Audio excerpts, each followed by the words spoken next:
Welcome to QWERTY Writing Life podcast, where we have candid chats about our creative lives. This is May.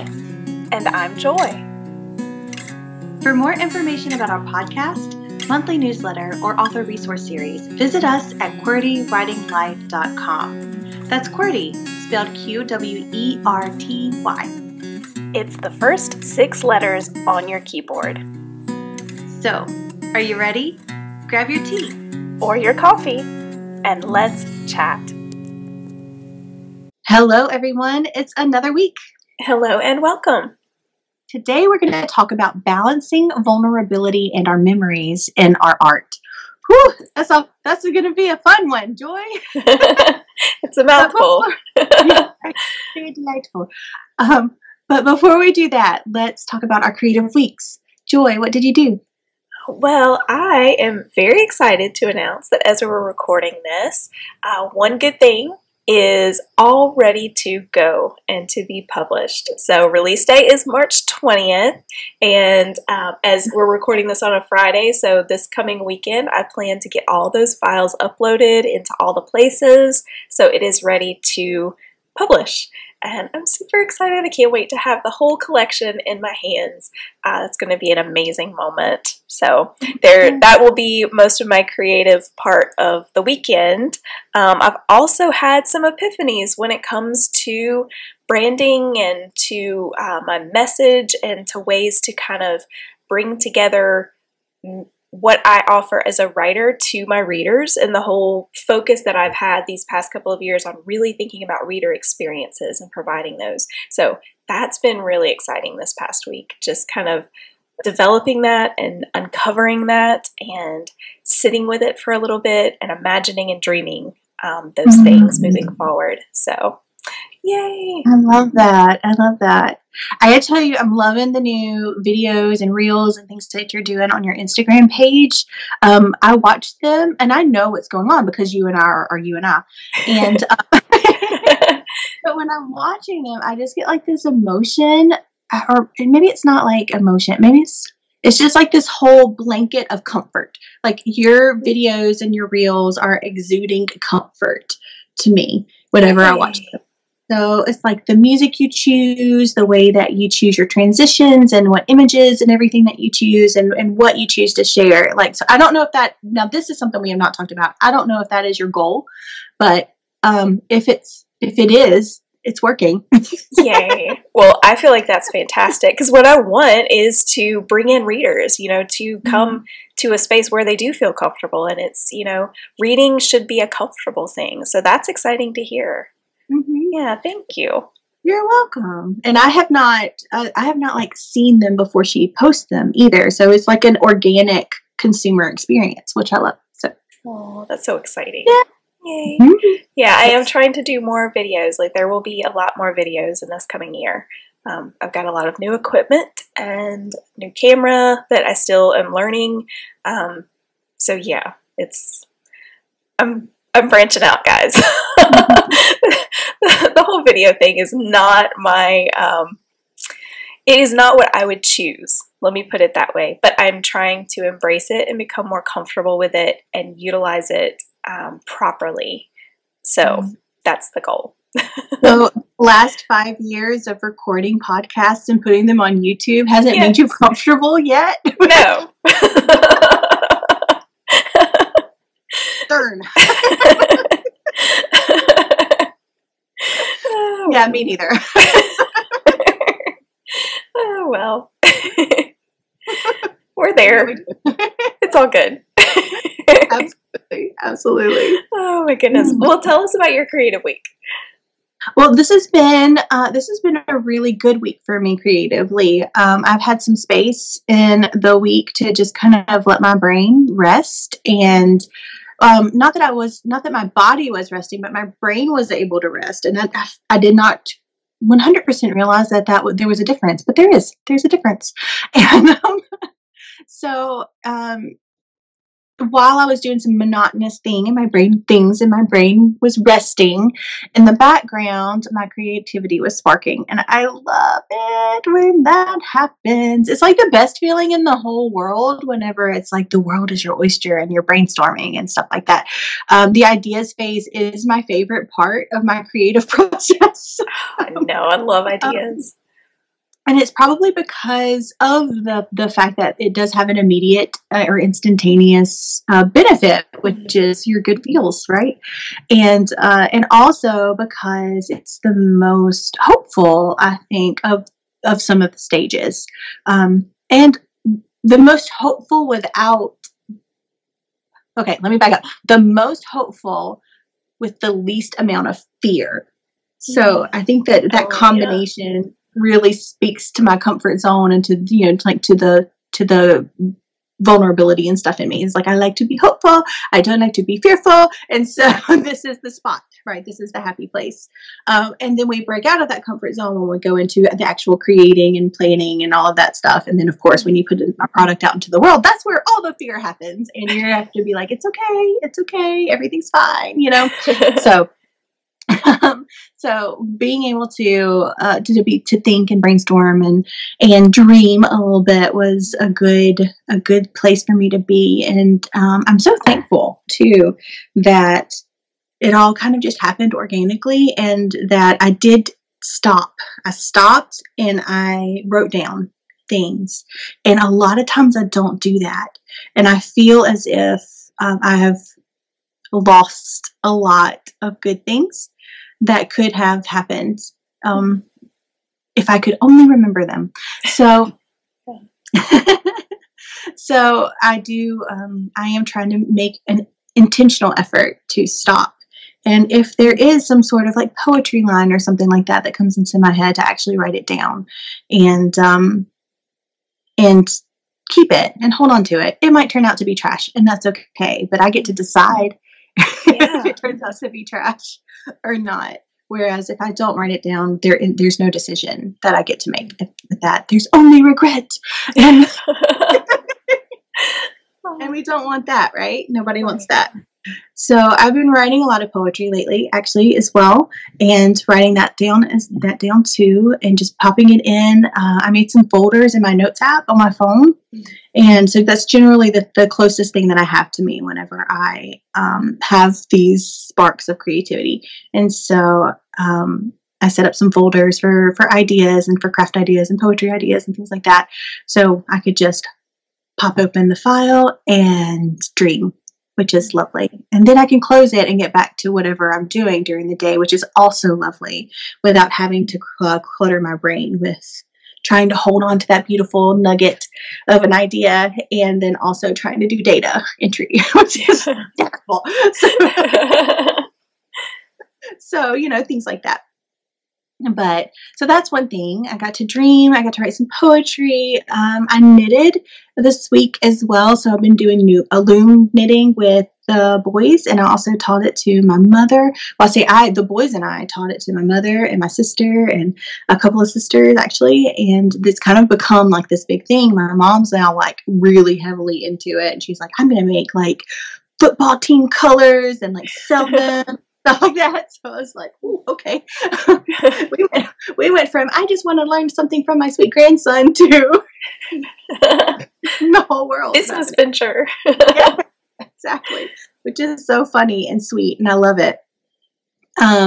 Another sweet thing is that Clay, we went to a craft store, and my oldest son we were able to pick out yarn for different projects and stuff. And I thought that we were just going to be doing like the knitting loom, because this is the weekend that we taught my mom and my sisters.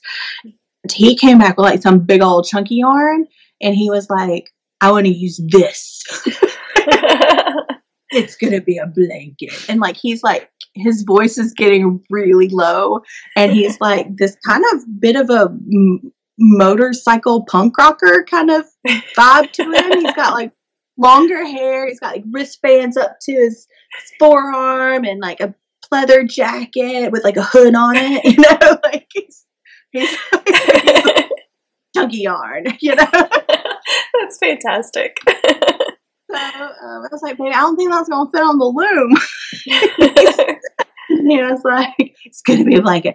How do I make this into a blanket? And I was like, well, we found a tutorial that we resonated with, and I think it's Marching North. So if you guys are wondering what we're using in order to make these beautiful hats and socks and blankets and stuff, it's Marching North. It's on YouTube. So we found that, and it ended up being a double crochet, which is something that I happen to know how to do. And so we did that, and it's gotten quite big. There's been like another trip to the store to get some more chunky yarn, because it takes a lot of chunky yarn to make a blanket as big as the one as he wants. And he's doing it himself. So I did the first row because his first row was like twisty, and he didn't quite understand, and I didn't know how to tell him. So I ended up, with his permission, taking it apart and then doing a row so that he could see what it was supposed to look like, and he can continue, and we could figure out what the issue was. Mm-hmm. And we did, and it's gotten really large, and I had such a good time teaching him and watching him really enjoy something like that. That's so sweet. And it's time together, plus that. And yes, you've had a great creative week. I love it. Oh, my God. And in truth, it's probably been over 2 weeks. Because it's been a couple of weeks since we've recorded. So don't worry if you don't do all of those things in 1 week, ladies and gentlemen. Yeah. Whatever you get done is good. Exactly. And I think too, there's always weeks of feast and weeks of famine, I feel like that's the way it goes. Just because that's life, right? Right. And there has been so much famine in my life lately, just months and months and months. And so to have a feast, so good to feel it. It's so good to feel it. Yeah. That's awesome. Yeah. Yay. But, so these are our experiences and stuff that we have had throughout the week or 2 weeks or something like that. And we are going to talk about balancing experiences, as particularly vulnerable ones, and our memories of experiences in our art. So that is me trying to segue into our topic, Joy. Good job. You did that very well. Thank you. Thank you very much. So that's what we're going to be talking about. And this is something that we've touched on in some form or fashion throughout the 5 years that we've been, or the 5 seasons that we've been doing QWERTY Writing Life. And we talk about it not only on our podcast, but we also talk about it in our book that we have in our author resource series, the Finders Keepers, the practical approach to find and keep your writing critique partner. And we talk about that a lot because vulnerability and your experiences in your life is so integral to your art, but it also makes our communicating with other artists and our communicating with ourselves and with our relationship to the art that we're producing. It's just huge. It's a huge, huge thing. So we're giving it its own podcast episode today. Yay. And because this is a topic founded on deep emotions, we think it's important to begin with the big why. Okay, I love that question, right? Why should we infuse our memories, emotions, and even vulnerability into our art? Well, the answer lies with our discussion of the great conversation that we're just coming off of. So we just shared these 3 episodes about the great looming topic, and we're going to link to those in the show notes. But the answer to our why question today is that when we infuse our memories, emotions, and vulnerability into our art, this is how we add to the great conversation. Those unique to us details are how we can add specificity and believability into our art. It's in this openness of ourselves in our art that we find our voice and make our writing alive and real. And ultimately, this is how we find the correct consumers for our art, or in our case as authors, our ideal readers. Those ideal right readers that Dan Blank mentioned in our interview with him, and we spoke about again in recent episodes. And I believe that this infusion of personal truth is how we become one of those voices that's heard from our little corner of our conversation. Mm-hmm. And of course, we've had to guard ourselves when we do this, because if we're not really careful, it may lead to trauma or burnout or even disappointment. So how can we do this safely and effectively?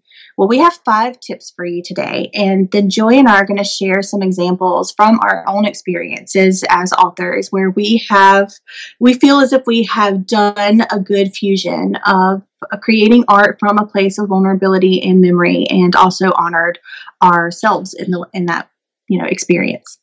Yeah. So our first tip for you is, if in doubt, create. But make it for you alone, particularly if you're unsure on how to feel or what to think about the life happening for which you have strong emotions. Good or bad, some things are just personal, and you can decide later if you would like to share them with others. Art can help us heal, but the world doesn't have to know about it. Editing yourself while creating because you're concerned about how an audience will respond to your piece might cause you to lose some of the most beautiful art. And also, it may edit out the parts that you need to process, to learn, and to heal. Yes. And after you've made something, and if you are still unsure if you would like to share, we would like to give you this next tip. And that would be that we encourage you to share from a place of healing rather than rawness. So if you have experienced something, if you have this vulnerability and you've made this art without considering your audience, and you're like, should I share it or should I not? Is this mine? I don't know. It might just not be the right time for you to share it just yet. So maybe you need some more art therapy, if you will, to find a place of contentment. The hesitation may be because there is more to process or to discover. And vulnerability doesn't mean letting people watch you bleed out in front of them. That's so important for me to say, and for you, I hope you hear that. That's not vulnerability. That's something else that I don't want to talk about right now. It makes me angry, and it's one of my soapboxes. We won't get through with this episode in a timely manner if I move forward. But I just I'm going to say that one more time, and then I'm going to move on. Okay. Yeah. So vulnerability does not mean letting people watch you bleed out in front of them. Sharing your truth always makes you vulnerable.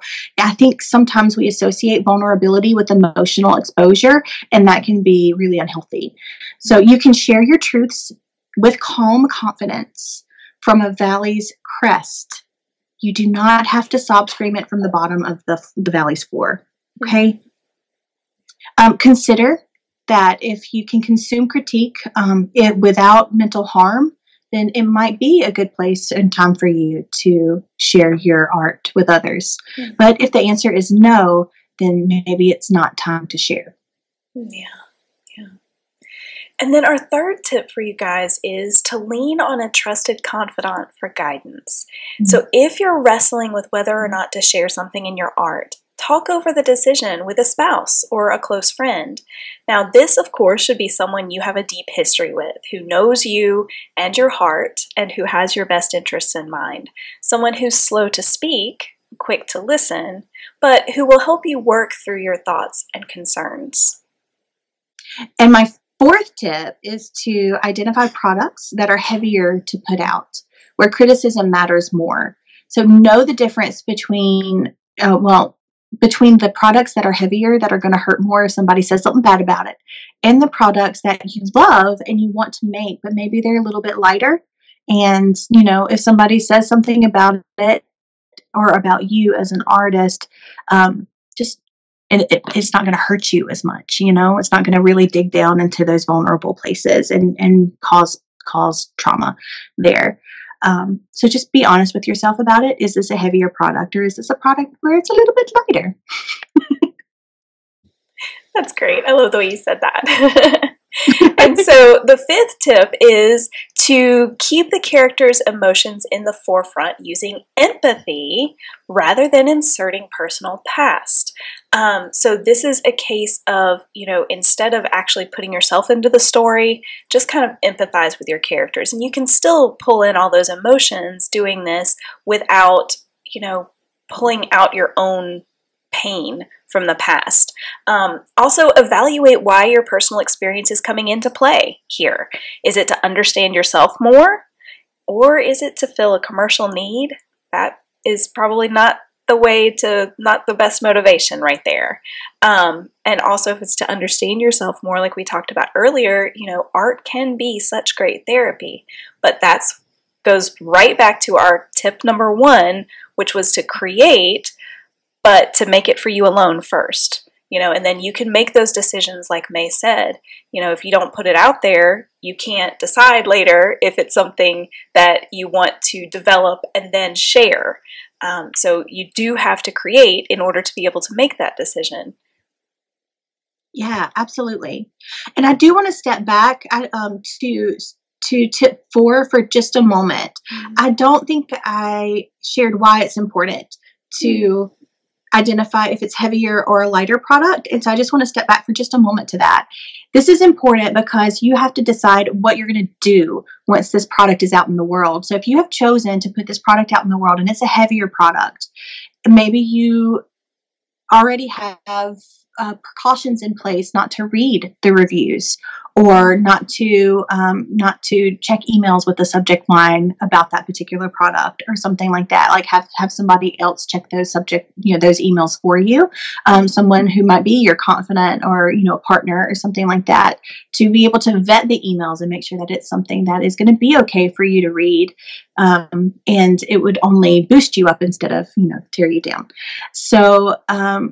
And then in the lighter products, it's, you're maybe it just doesn't quite matter as much. And you might like reading your reviews or, opening those emails and just laughing about if somebody thought that, the duck in that story was just stupid or something. I don't know. But, like, when it's going to hurt more, and what products are going to hurt more if something happens outside of a particular range, and which ones aren't. So just putting those steps in place, putting those things in precautions. Maybe you don't do interviews about a particular piece, or just being able to plan those things proactively will help you be able to handle that situation a little bit better, especially if it's a product that that you want other people to see and to know that they're not alone or something like that. And yet. So, yeah, great point. Great point. Okay, so to give you guys some examples of these things, and they actually might be examples that work with either all 5 or maybe just some of these tips. But I wrote Grief Like a River with poems and illustrations. So that's this book right here. And it's a poetry book, and it's about grief. So you can imagine that this is probably vulnerable and filled with some memories as well. So there were some times where, particularly with this last tip that we talked about, where if I had to pick about like using a specific personal experience or like empathy or something that is that doesn't outline step by step what happened in an experience or a vulnerable emotion or something like that, or something that caused a vulnerable emotion, but rather maybe some metaphor where the reader is able to know that this experience is a grieving experience in some form or fashion, whether it's death or identity loss, or even just like the death of your pride because you got a bad haircut or something. Things like that, like you're grieving that kind of stuff. And so some of those things I was able to be really specific about. For example, the haircut. Then there's another one, it's called Finder of Things, where I could just like lay out the whole plot of what happened. And it was a bit of a, it's about grieving the death of an identity, like a label that I held onto for I don't really know why, but ever since a child, like it was like I could just find things. Like I just knew where things were. And so I was the finder of things. And so you get something like this for an experience that you can use, and you can share it with people without feeling super, torn down, or, raw and bleeding in front of people. So, also, I turned this into third person because I just felt like it flowed better, and it told a better story in third person for the consumer. So there's that. This is one of my favorite lines in the poem. So we're going to use that one because I get to choose. So this is where it's day one, where my keys were not able to be found, or the character's keys were not able to be found.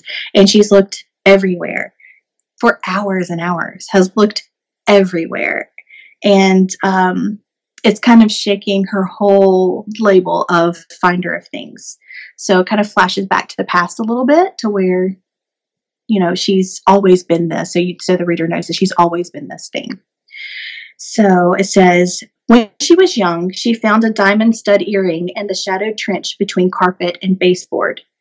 As a teenager, a friend called her from vacation to see if she remembered in which bag the sunscreen was packed. Her friend had looked through them all. Book sack, she stated, left pocket, under the scarf you thought made you look like Ingrid Bergman. So those are some pretty specific things, right? And true story, I found a diamond stud earring in the shadowed trench between carpet and baseboard in a hallway that was darkened, like the light bulbs were out. So like a real true event that happened. And if you can scatter these things in, the things that are true and specific, if you scatter those things in, particularly if you're a writer, with some of the empathy and the metaphor and things like that, then it does express a trueness. It has a trueness to it. And your art is, definitely yours and real and still vulnerable, but it doesn't have to break you. So that's an example of like something super specific that's put in there and is mixing the experience in order to create the piece. Then to give you an example of where it does matter. It does matter, and I've chosen to use the experience as it was in my head, and from the memory, in specifics. This is a poem called Where Blood Cannot Venture, and it's about the funeral day of my father-in-law. This is really specific. These are kind of actual thoughts that happened in my mind whenever I found out, and what was happening and stuff like that. And so the situation was really hard, and I loved him very much. But this is just like internal truth, like specific stuff that was happening inside of me that I felt like I could share, but it is still really hard, Mm-hmm. But this is me trying to figure out what I'm going to wear for the funeral. Pretty or practical? Pretty or practical? The inner debate. Do I want to wear makeup, or do I want to control something? Even if it's just how much fakeness slathers my face. I stare sightless into the mirror. The ticking of the hall clock lulls me until all the numbers have stolen my choice away. I pretend to choose no mask, that I am clear-faced and clear-headed, but the lie throbs in my chest, knowing I conceded to intervals of seconds rather than to conscious choice. I've picked out my husband's suit and shoes and socks and tie and undershirt and Oxford button-down shirt, but now I wonder, should we wear black? He preferred browns and oranges and blues. Surely one of those would be more fitting than an unremarkable, nondescript, characterless black. So, like, that's real life. That's real, like, in the moment stuff that was happening, very specific. And it also kind of shows you how my brain works, too. It just kind of picks up from one thing to another. And all of this is happening inside my head just while I'm standing in front of a mirror. Still, Yeah. So that's hard stuff, right? But it was okay to share because I'm wondering how many people who might read that poem who's standing in front of a mirror, who's having some very similar thoughts that might need to know that it's okay. So, or at least that they're not alone. So that's an example of harder things sharing specifics of. Okay, so now we're going to go to another poem. This is a poem about my dad. My dad has passed away. And so he's my stepdad, but he's been my dad since I was 3, so he's my dad. This is an example of sharing hard stuff, but rather through metaphor, because it's too hard for me to share the specifics of this one. So hopefully it conveyed the emotions that were needed that I needed to convey to have the reader understand that their emotions might also be valid as well, but without breaking me in the process. So this is a poem. It's called "I'm Glad You're Gone," but not for the reason that you think. Okay. So this is kind of our story. Like we loved each other very much, but it was a very hard love because we were just so different. And it was hard for us to understand each other. And it was also hard for me to understand that, he had some demons of his own that he was struggling with. And I'm just trying to grow up here and trying to figure out who I am in life and all that kind of stuff. So this part of it, and what I really want to emphasize is that our story, this is a story that I needed to share. It's something that I wanted to share, but I wanted to share it all in metaphor because, again, too hard in particular situations. But the important part is the forgiveness at the end.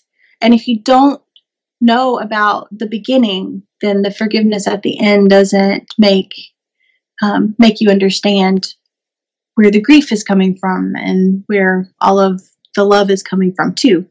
So this is skipping a little bit in the poem too, because this one's a rather long one as well. So "Where Blood Cannot Venture" is long, and this one is long. I guess I needed a lot of therapy,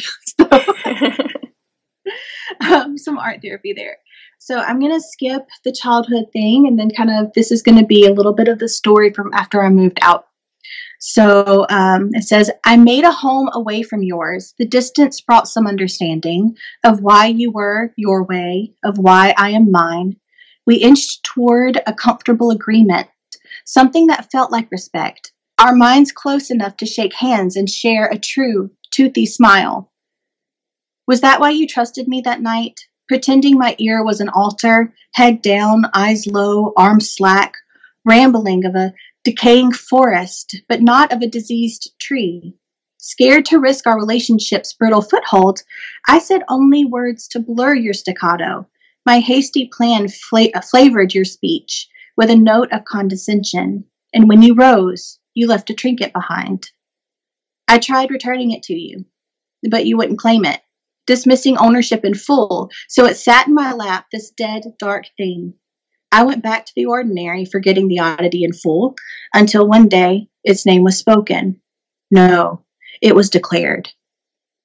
So you can see you don't know the specifics of what happened in there, right? Because we're using a lot of metaphor. We're talking about a forest, but not a diseased tree. So we kind of walked around the big main topic, but we never got to the crux of the matter, And he didn't want to claim it back, and I didn't know what to do with this thing, right?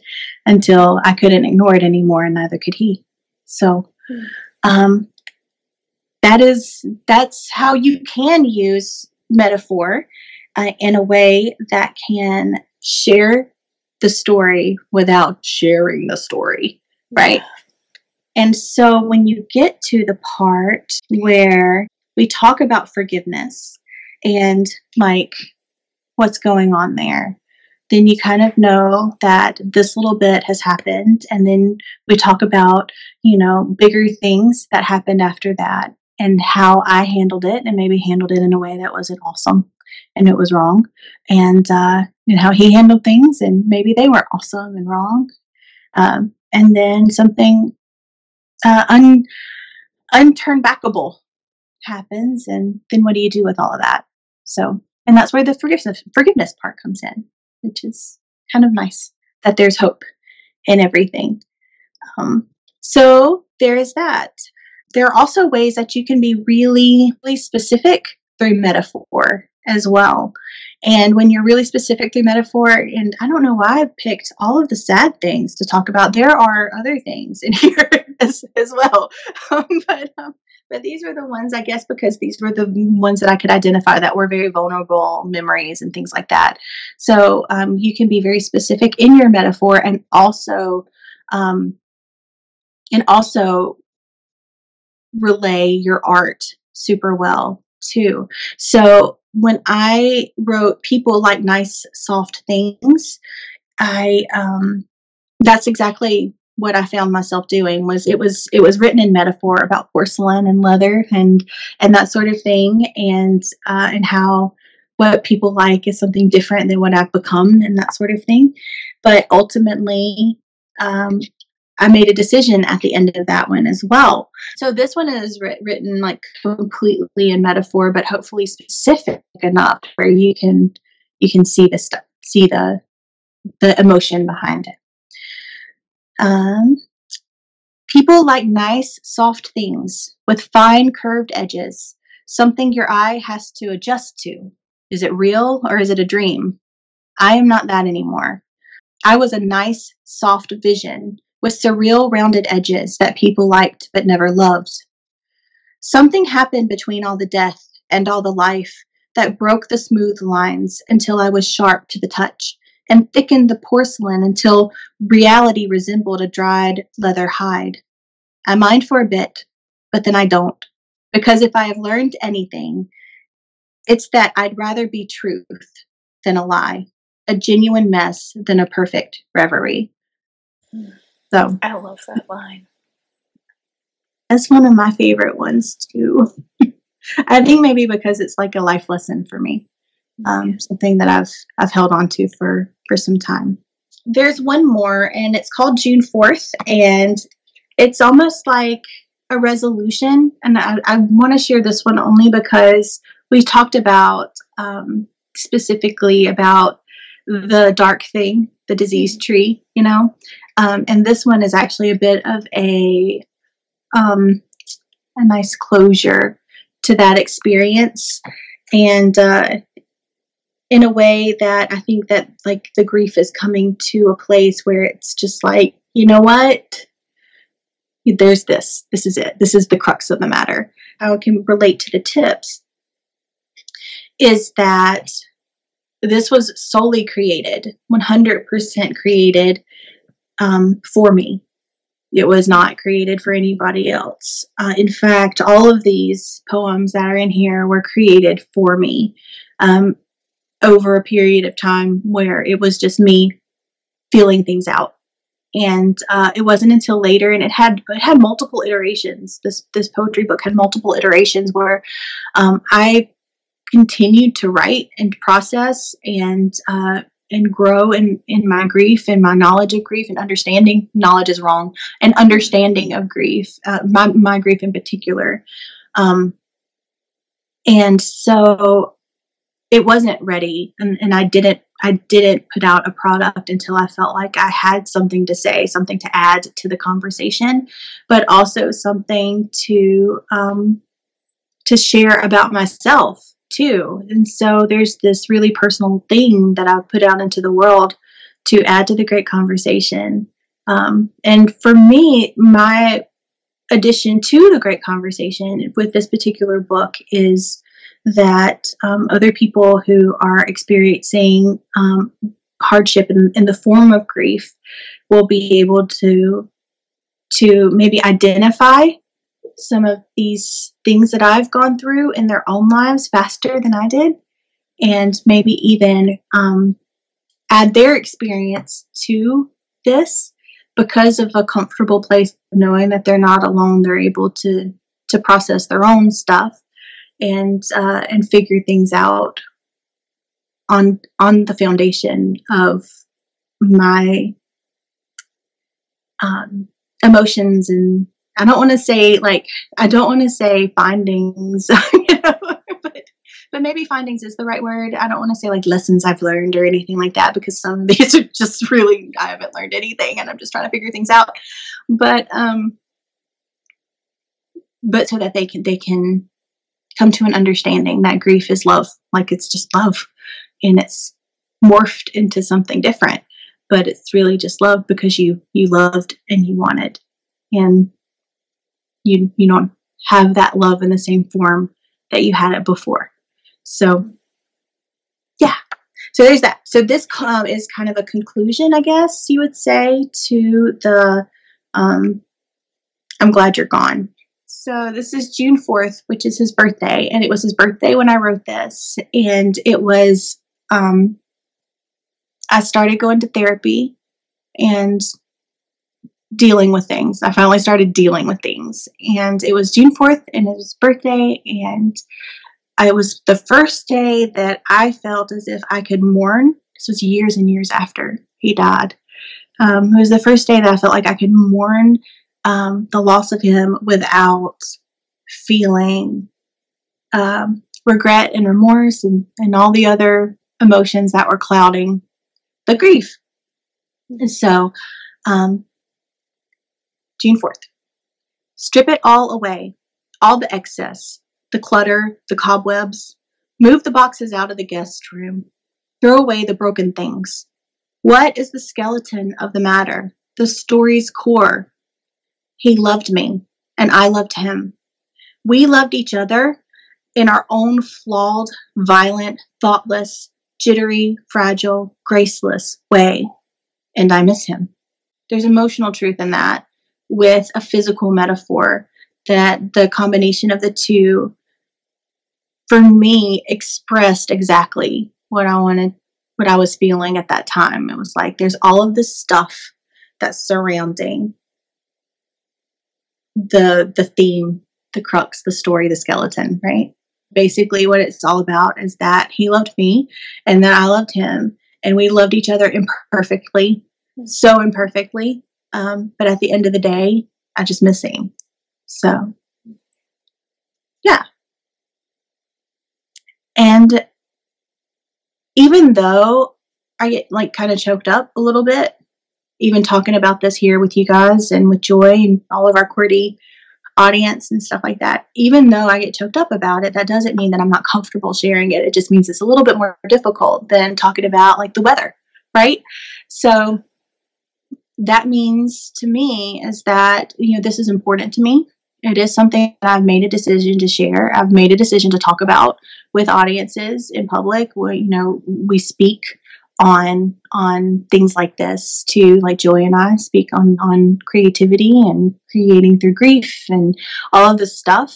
And it's a choice that I've made, but I created it in private, and I made a decision to share it. And as opportunities arise, I do make sure that it's something that I can mentally and emotionally and spiritually handle. And by keeping things specific when they could be specific, and metaphorical when the specifics were too much for me, then I'm able to share this with you guys here today and with anybody else before or after. So I love how you used earlier that word proactive, doing these things and thinking through these things proactively. And I think that that's super important, and that's really what we're talking about here. And I know I rambled and spun out of control in some of those explanations of the poems, but I guess that's part of being vulnerable as well. It's not going to always come out perfectly whenever you're trying to explain your art. But the hope is still there, and the hope is still there that somebody who is listening or who is reading or experiencing these things is going to hear something from the rattling that comes out. So Well, I have two examples to share with you guys of how I feel I've balanced vulnerability with memory as well, and a third that I'm approaching now. So first, writing This Good Thing was probably the most emotionally raw writing I've ever done, and a big part of that was the letters sprinkled throughout the story. So the main character, Carolina Burns, has been diagnosed with cancer at the beginning of the book, and she has a young daughter, and Carolina's outlook is grim at best. So she begins writing letters to her daughter for every life situation she could think of that she may not be present for. Things like when you fall in love, when you say I do, those things. So what made writing Carolina's story, and especially these letters, so emotionally taxing for me was my daughter was the same age at the same time. So I was literally writing letters to her as if I were the one facing an approaching expiration date. I do think that that personal tie made the book and letters more emotionally charged and better all around, but it wasn't an easy task for me to craft that book. Another detail I did right, though, I think, with this, is I embraced the novella length of the story. This Good Thing did not need to be longer than that, because it is packed with joy and life and hope, but it's also packed with grief and pain and loss. And it needed to be presented powerfully in a concise format. And that's what I strove to do for my own emotional well-being, as well as for my readers. I mean, dehydration levels in the writing and revising and editing and all of the different stages that you go through. So the second example of how I've included personal memories without overtaxing my mental health is through Easter eggs. So throughout my books, I've included dates that are special for some reason, first or last names of friends and family, things and places with a special meaning. For example, my husband drove an apple red Ford Ranger when we met. That's what a special character drove. There are pieces of conversations or interactions that I've witnessed or experienced. So when I include snippets of my history and my experiences, pieces of me, I'm automatically emotionally infused in the story that I'm crafting without slicing an artery or bleeding onto the page just for the sake of art. When Carolina is thinking about the battle with cancer that she's facing, there's a little scene where she thinks 4 people's names, and those were people who had fought the same battle that she was facing. Well, those names happen to be people who are close to me who have fought cancer in real life. So by using their first names, I was feeling the pain of watching their war, and I was able to channel that grief and pain through my fingertips and into the words that built this good thing. And then my third and final example for you guys is one that's ongoing. Okay, so the second half of 2022 was a season of great loss for me. We lost our sweet Bentley and our favorite chicken. But far more wrenching was losing both of my parents and one of my dearest friends within the span of a few months, sparked primarily by the loss of my beautiful friend Casey. This book that I never planned on began to take shape. And what began as a collection of real-life animal tales recounting the humorous and poignant moments I've had with animals throughout my life has morphed into a memoir of sorts with grief as a central theme. Now, the first draft is complete-ish. It is very raw and unfinished, to say the least. As I approach revisions, I'm going to be taking these tips that we've given for balancing vulnerability with memories to heart as I decide what remains in the final version, what needs to be held back, and what I might need to add. But in that first draft, I really was editing myself, and I was holding some things back in the beginning of the writing. And I realized, like we suggested to you guys not to do that.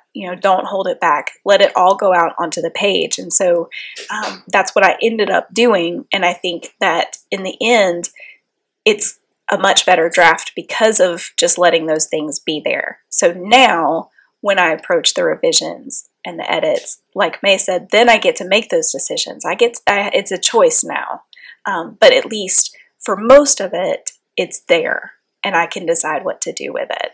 You're not putting those specifics in as step by step in your stories, but yet you are infusing the emotions with truth. What to Carolina's story and to Rachel's story, and it's really beautifully and well done too. And so I also love how you were talking about Easter eggs, and I do that too, but I don't know if I've consciously done it where it was something that was like, oh, I'm going to use X, Y, and Z or something like that. But rather it was something that's like, I'm going to use this there, just as like a personal fun thing, where I was like, and this is green or something because it's my favorite color and things like that, just to where it's just part of the creating and like being the maker of the thing. And so I love that you put that to words as well. So I just have one reminder, and that is that being vulnerable and honoring your experience and memories looks different for every creator. But we hope that our honesty in sharing our experiences gives you courage to explore your own processes. It does not have to look like ours, but we do hope that these tips are going to be something that helps guide you as you are plummeting your inner self and understanding yourself better as you make things and as you make the decisions on whether you're going to use your vulnerability and your memories in your art and how it's gonna look. So yeah. That's all. Aww. Well, give us a QWERTY challenge to send everyone away with. Yeah, absolutely. So the QWERTY challenge for this week is, if there is something that has happened in your life and you feel compelled to produce art containing that thing, give yourself the option of not sharing and or evaluate why you want to share. Sometimes as artists and as entrepreneurs and people who are really working to be financially independent by using art, then it seems like sometimes everything is a product, or we feel as if everything that we make should be a product. So this challenge is to give yourself the option of not sharing if you're going to make something from this place. And then if you do want to share, just evaluate why. Still make things. Yes. Don't stop creating. Oh, yes. We can change that. We can change Journey's song. Don't stop creating. Don't stop creating. But still make the thing. But not everything that you create has to be published or available for consumers. Allow yourself to consider not sharing, and you can set it aside until you're more emotionally able to make that decision if you can't make that decision right now. So that's your challenge. Yay. That's a great challenge. Oh, thanks. Well, we hope you guys have a great week. Yes, and go make something carefully. Bye. Bye.